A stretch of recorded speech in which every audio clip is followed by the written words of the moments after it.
Leitura do Evangelho segundo o Espiritismo, no capítulo 7, Bem-aventurados os pobres de espírito, e que tem no seu item 12 do capítulo 7, homens, por que lamentais as calamidades que vós mesmos amontoaste sobre vossas cabeças? Menosprezaste a santa e divina moral do Cristo. Não vos espanteis, pois que a taça da iniquidade tenha transbordado de todas as partes. A inquietação se torna geral, a quem culpá-la senão a vós que procurais incessantemente vos esmagar uns aos outros. Não podeis ser felizes sem benevolência mútua. E como benevolência pode existir com orgulho? O orgulho eis a fonte de todos os vossos males.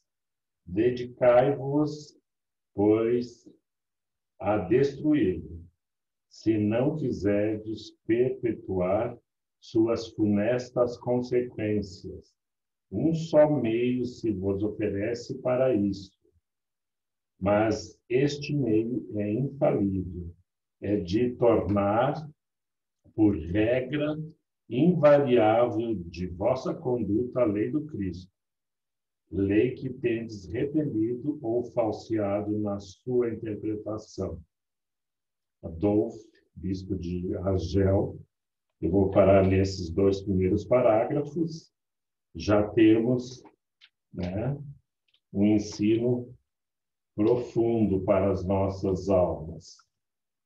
E para o estudo propriamente dito, queremos trabalhar um versículo do apóstolo João, está no Evangelho de João, que não amemos de palavras nem de língua, mas de obras de verdade e de verdade. Então, a leitura do Evangelho aponta-nos para esse versículo que já havia escolhido previamente. Vamos fazer a nossa prece, buscando a sintonia com os benfeitores, que possamos, neste instante, ascender no mais alto cume de nossa possibilidade, como espírito imortal, nos aproximar deste olhar infinito, desfrutando da presença do amigo Jesus. Que possamos aprofundar na intimidade de nosso Mestre, aprimorando os nossos sentimentos, aprofundando-nos em quem somos e o que poderemos vir a ser. Este é o desafio. Te agradecemos, Senhor, por estes momentos e vamos prosseguir com as nossas possibilidades ínfimas, mas queremos colaborar neste instante. Que a tua presença e dos benfeitores amigos da Casa da Redenção nos instrumentem a ser portadores de boas novas, de um convite à nossa mudança. Que a tua paz seja com todos e que assim possa ser. Daí João nos apresenta, nesse versículo síntese da proposta de Jesus, que não amemos de palavras nem de língua, mas de obras e de verdade. E para que isso se aprofunde em nossas práticas, certamente é o desafio do Evangelho. Temos que combater em profundidade, na nossa intimidade, qualquer raiz de orgulho que portamos. E todos temos. Por diversas situações, nós nos apresentamos como alguém dono da verdade, mas uma verdade alimentada na nossa incompreensão, ainda atrapalhada, ainda eivada da nossa ignorância acerca da realidade do espírito. Quando lidamos com a realidade transcendente, pelas tradições nos apresenta o túmulo como um ato final e não legam à criatura a esperança, que a vida segue plena de necessidades para um recomeço muito breve, de acordo com os recursos amealhados na presente existência, para logo mais darmos continuidade após, certamente, reavaliarmos junto aos nossos instrutores quais são os recursos que já portamos e que nos garantem uma nova investida, uma nova experiência na vida da Terra, ou seja, reencarnarmos e iniciarmos novas construções. E o que nós vemos na palavra do apóstolo João é justamente que nós, às vezes, não prescindimos da palavra na criação dos valores de nossa fé. Então, nós podemos estar utilizando, como fazemos neste instante, da compreensão, do raciocínio, da busca incansável, que deve ser de todos nós, da compreensão dos ensinos do Senhor para os nossos dias. É necessário, o que podemos apresentar como uma verdade para a nossa realidade é vivermos esses ensinos, essas novas criações de valores para a nossa intimidade, vai nos apresentando um fortalecimento em que poderemos, sim, vir a ser referência, exemplo. É um desejo, é um esforço que nós outros devemos empreender. O Evangelho, certamente, é o nosso farol, é a luz que alumia os nossos caminhos, ainda tortuosos pelas nossas escolhas. É desafiador para nós buscarmos essa compreensão. Mas através dessa verdade, então, não mais só aparente, nós daremos o nosso testemunho. Ontem, ainda em reunião de estudo dos atos, que nós realizamos num processo que estamos empreendendo, que é a Casa do Evangelho, tivemos a alegria de ter muitos dos que participam nessa parceria com o Celeiro de Cristo, trazendo as suas experiências já cheia e eivada de verdades, em que eles experimentam, né, mudança nas suas práticas antes destrutivas pela dependência dos insumos tóxicos e hoje já buscando, à luz do Evangelho, compreender a sua individualidade e, a partir disso, dessa verdade que é apresentada como um convite a todos, eles começam a delinear os seus valores, alcançando certamente o êxito para longos tempos de uma criatura renovada pelo Evangelho, pela possibilidade de viver junto àqueles que se destinam as suas vidas em favor daqueles que nada possuem, no sentido de ter esperanças. E se o Evangelho é esse roteiro, o testemunho, então nós vamos vivendo essa experiência, mas certamente teremos os embates, que é entre os nossos sentimentos e o ensino, né? Nós tínhamos comportamentos, e um jovem relatou que ele tinha muitas companhias para a prática destrutiva, pois ele conseguia os recursos hábeis, materiais, e havia as parcerias.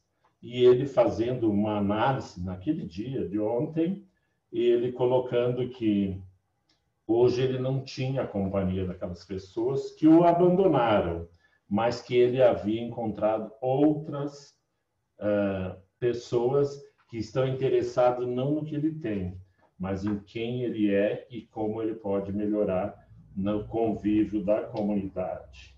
Foi um testemunho belíssimo, muito simples, mas cheio de valores que ele está se permitindo a construir e a compreender.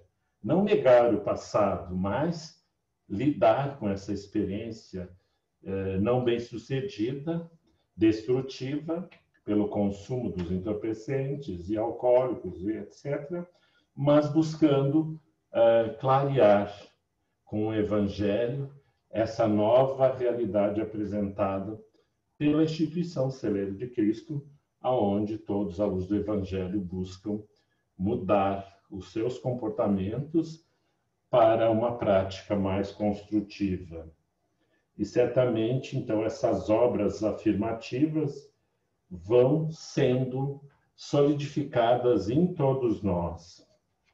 E é uma oportunidade para nós que compreendemos a reencarnação como uma possibilidade real, ou seja, a nossa oportunidade de redimensionar as nossas conquistas espirituais, somos chamados nesta presente existência para que não só admiremos o cristianismo, é importante que, além da admiração, assim dita, tenhamos coragem de aplicá-lo no cotidiano de nossa existência, vivenciando, testemunhando.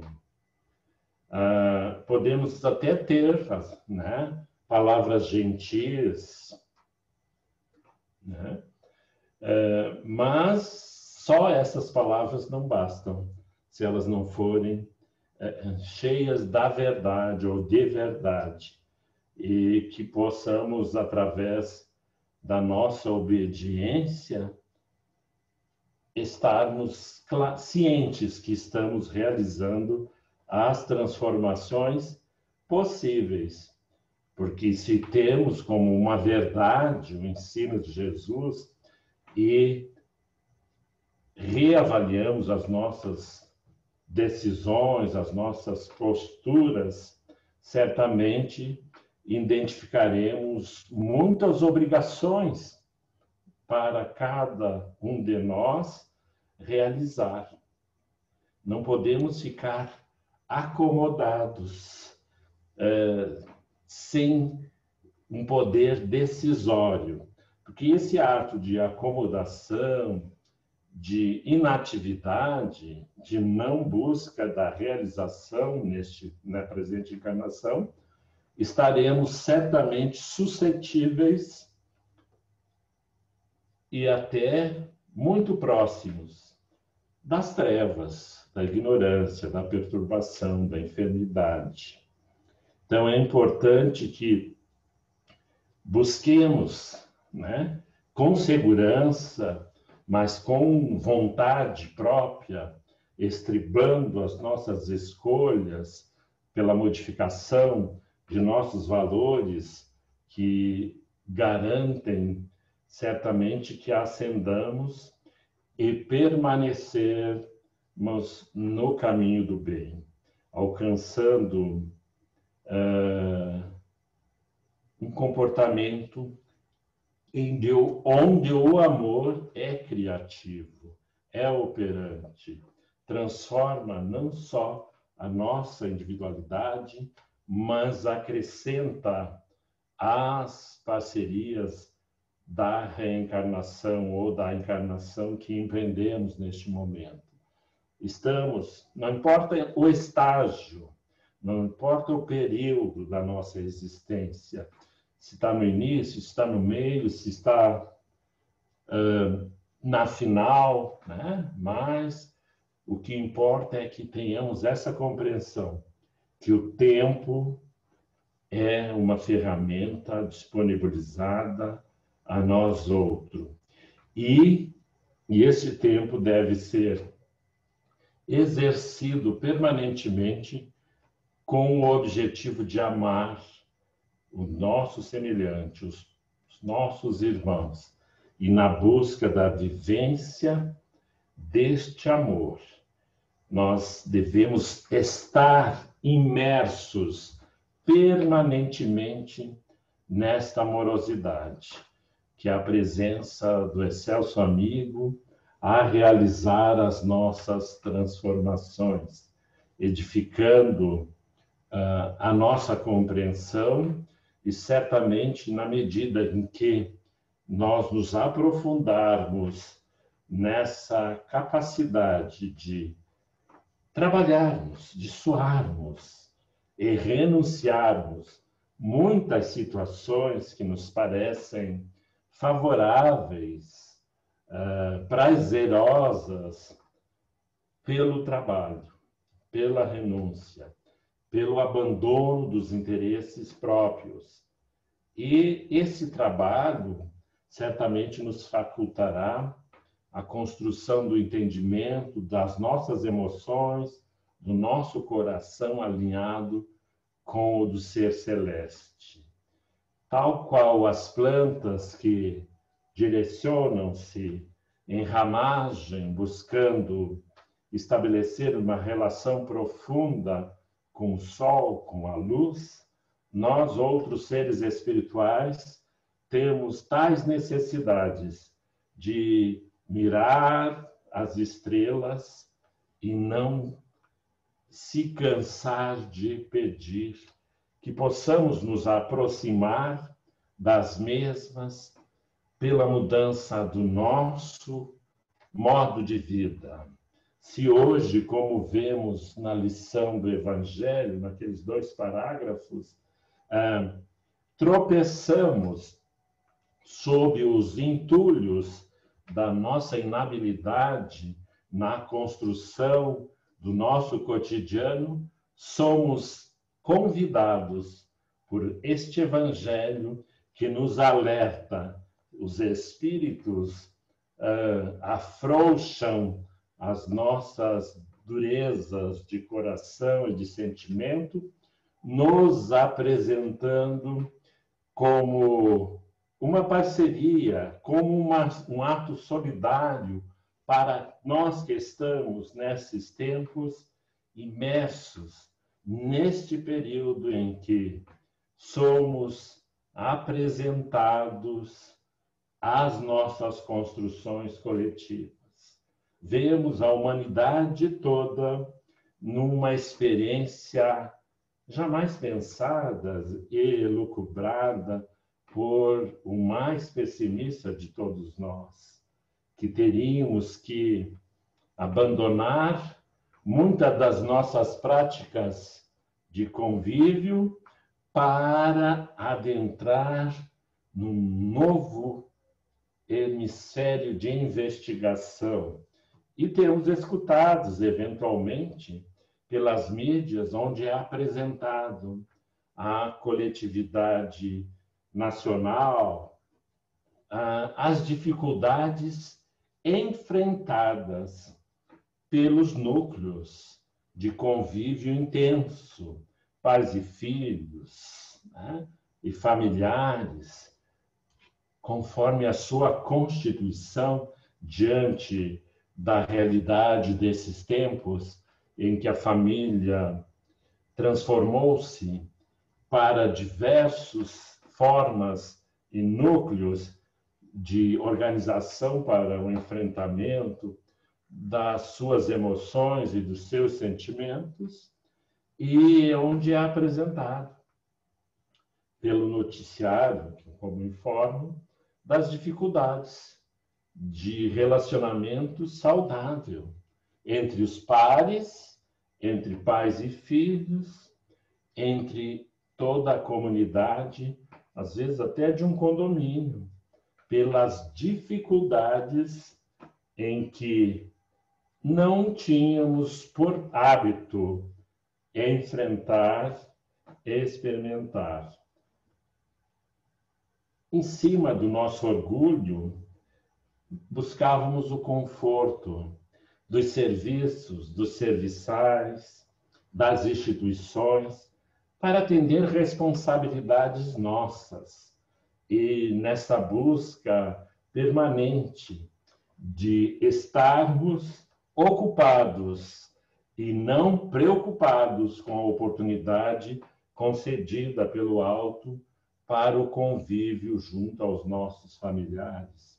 Então, esse desafio que, ora, enfrentamos, de buscar reavaliar, independente da nossa posição social, dos nossos conhecimentos, da nossa nacionalidade, estamos todos sob a mesma experiência.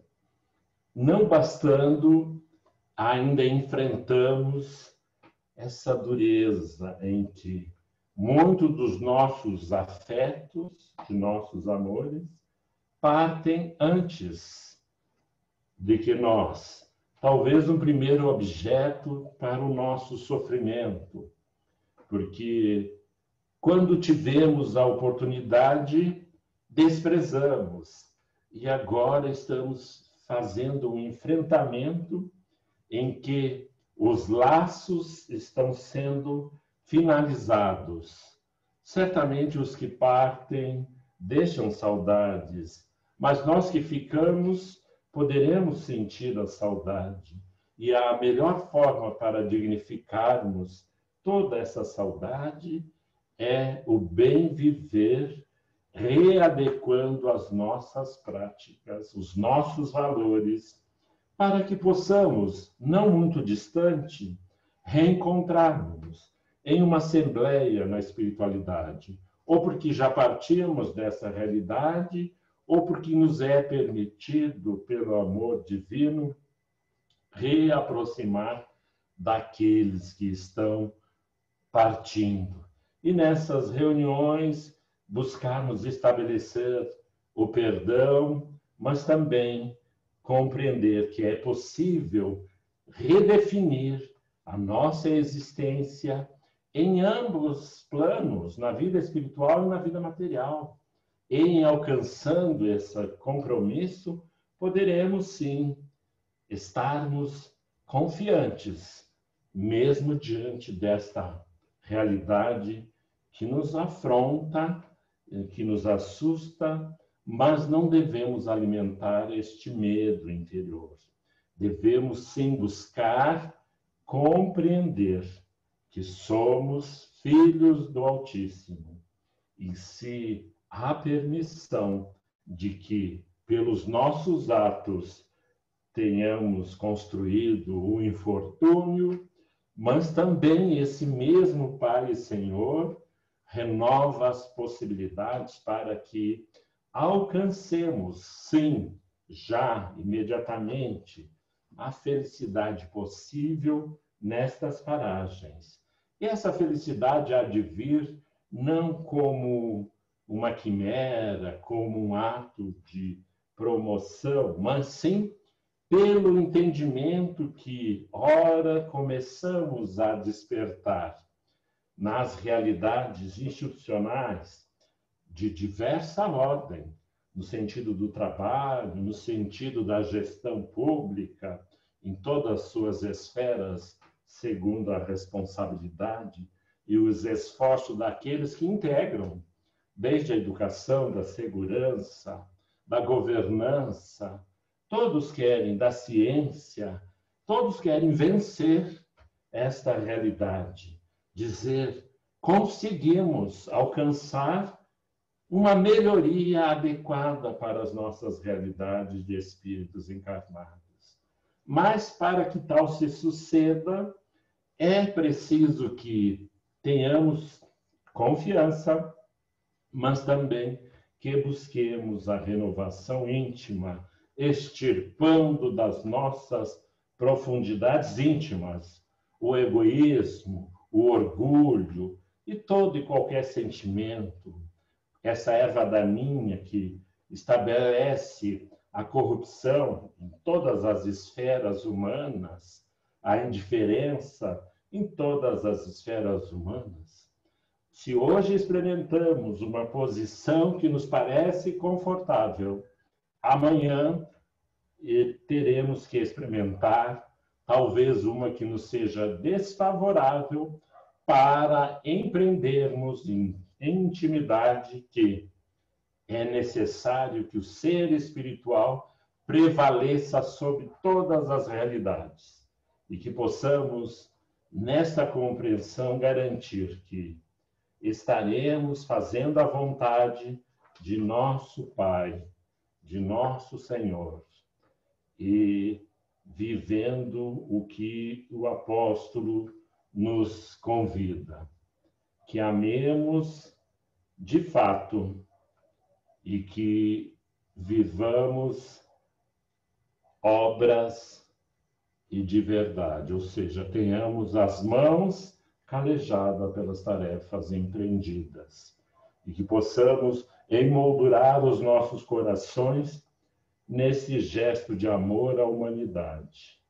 Por isso nós agradecemos e convidamos a todos para que neste momento possamos tecer uma prece vibrante, amorosa, em direção ao nosso Pai e aos seus emissários, os seus embaixadores, que certamente acodem a humanidade dorida, sofrida, que a vontade deste Pai amoroso possa permanecer sobre nossas cabeças, organizando, dirimindo as nossas dores, mas certamente fortalecendo o nosso ser para o devir, para o porvir de glória. Agradecemos, Jesus, intercedemos pelos doentes de todos os matizes, mas, sobretudo, às autoridades constituídas no Brasil e no mundo, na saúde, na educação, na ciência, na segurança, no social, que todos possam estar alinhados com a tua vontade. E, sendo assim, nós agradecemos por este momento, que a tua paz permaneça sobre nossas vidas e que assim seja.